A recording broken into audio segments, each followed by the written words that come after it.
हिंदी कहानियां सुनने के लिए चैनल को सब्सक्राइब जरूर करें। हाय दोस्तों, कैसे हैं आप? लेकर आ गई हूँ आपके लिए एक बहुत ही प्यारी सी कहानी। लेखक का नाम है जितेंद्र शिवहरे, मेरे फेवरेट, और कहानी का नाम है स्वीकार। प्लीज़ लाइक शेयर ज़रूर कीजिएगा इस कहानी को और साथ ही साथ चैनल को सब्सक्राइब भी कीजिएगा। तो ये कहानी आपके लिए। पति से अलग हुए संजना को आज पूरे 8 वर्ष हो चुके। उसका हठीला स्वभाव आज भी उस पर हावी था। वैलेंटाइन डे के दिन नुक्कड़ पर चाट खाते हुए देव और संजना की आंखें मिल गई। संजना की आंखों में आज भी पछतावा नहीं था। विवेक पापा से मिलना चाहता था, किंतु संजना का भय इतना था कि 8 वर्षीय विवेक सड़क के उस पार खड़े अपने पिता से मिलने न जा सका।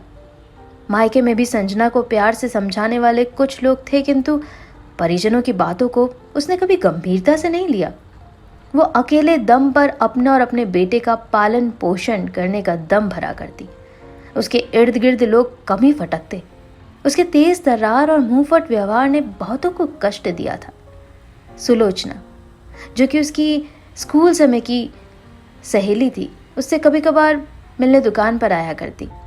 सुलोचना की शादी हो चुकी थी, किंतु दुर्भाग्यवश उसके पति का आकस्मिक निधन हो गया था। ससुराल से असंतुष्ट सुलोचना मायके में आकर रहने लगी। आत्मसम्मान के लिए वो स्थानीय बैग फैक्ट्री में काम करती। संजना किराए की दुकान पर साड़ी पर पिकोफॉल लगाने का कार्य करती थी। विवेक अब स्कूल जाने लगा था। संजना आज खुद को रोक ना सकी। पानीपुरी के ठेले से लौटते हुए संजना पुरानी यादों में चली गई। कितना प्यार था उन दोनों के बीच। संजना और देव एक ही प्लेट में पानीपुरी खाया करते थे। घंटों तक एक दूसरे की बाहें थामे बातें किया करते। वैलेंटाइन डे पर ही देव ने संजना को विवाह के लिए प्रस्ताव दिया था। पिक्चर जाना, पार्क में घूमना, साथ में आइसक्रीम खाना, इन दोनों की आए दिन की दिनचर्या बन चुकी थी। संजना ने विवाह की सहमति दे दी थी। दोनों का विवाह परिवार की असहमति के बावजूद हुआ। दरअसल देव के परिजन संजना के अड़ियल व्यवहार को जान चुके थे। उन्होंने देव को समझाया, किंतु वो नहीं माना। संजना भी अपने परिजन के लिए समझाइश का विषय थी। संजना के माता पिता को यह डर था कि उनकी बेटी ससुराल में निभेगी या नहीं। देव और संजना का विवाह जिज्ञासा का विषय था, क्योंकि अनुभवी समाजजनों ने घोषणा कर दी थी कि संजना और देव का विवाह अधिक समय तक नहीं टिकेगा। इसके पीछे तर्क था कि देव एक सीधा, सरल और सज्जन स्वभाव का धनी युवक है। दूसरी ओर संजना आधुनिक युग में जन्मी नई क्रांतिकारी विचारों वाली युवती थी।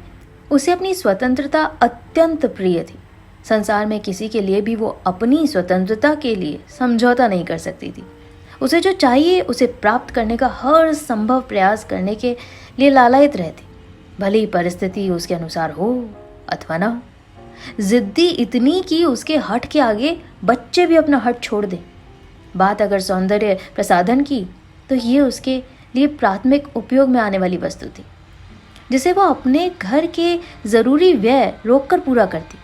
इन्हीं छोटी छोटी बातों पर देव ने आपत्ति की, जिसका प्रत्युत्तर उसे भारी विरोध के साथ मिला। संजना ने देव को उसके निजी कार्यों में दखल न देने की चेतावनी तक दे डाली। इतना ही नहीं, संजना देव के परिजनों के साथ भी शुष्क व्यवहार करती। कुछ ही समय में देव जान चुका था कि अब उसकी गृहस्थी एक साथ रहकर नहीं चल सकती, किंतु विवेक के जन्म ने दोनों का रिश्ता और आपसी व्यवहार सुधारने का एक अवसर अवश्य दिया। विवेक अब संजना की गोद में था। वो विवेक पर ममता लुटाती। ये देखकर देव आंशिक प्रसन्न था। उसे पुनः आस बंधाई। इसके बाद वो घड़ी आई जब संजना ने देव से अलग रहने का निर्णय ले लिया। ससुराल द्वारा प्रतिदिन की पाबंदियों को ग्रहण करने में संजना सहज नहीं थी।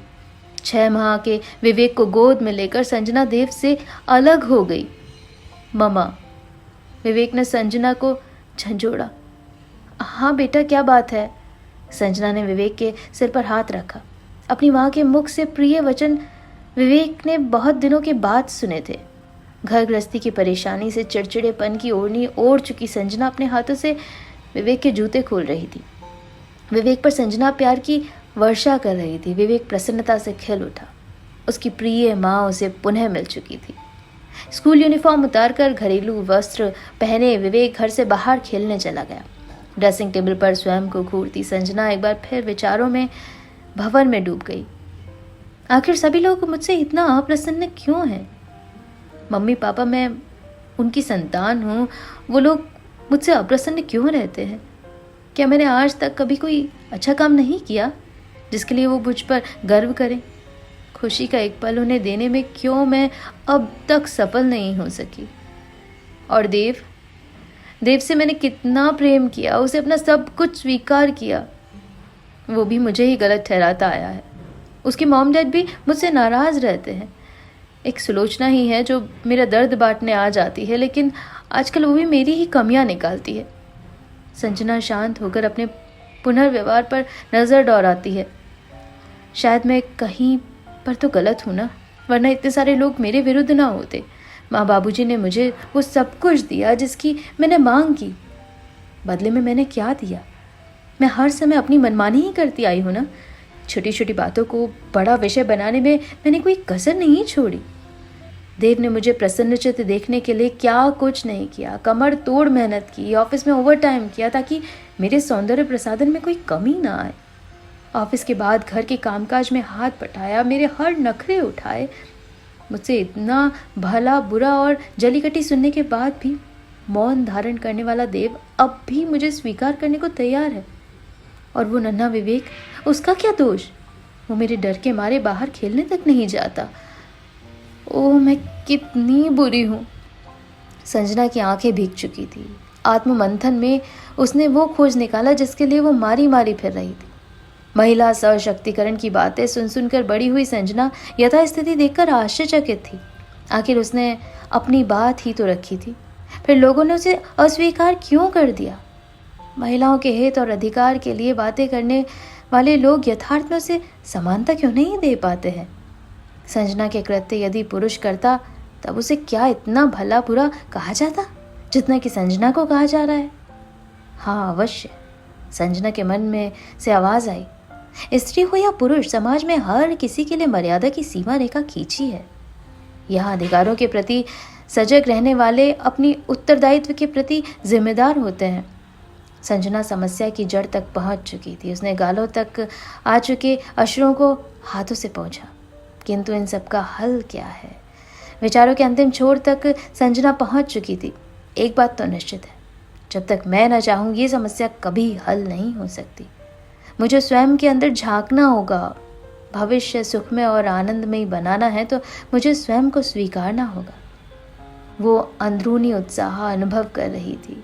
उसने स्वयं को स्वीकार कर लिया था। अपने पूर्व कृत्यों पर पछतावा करने के बजाय भविष्य का समय सुव्यवस्थित करने का दृढ़ निश्चय किया।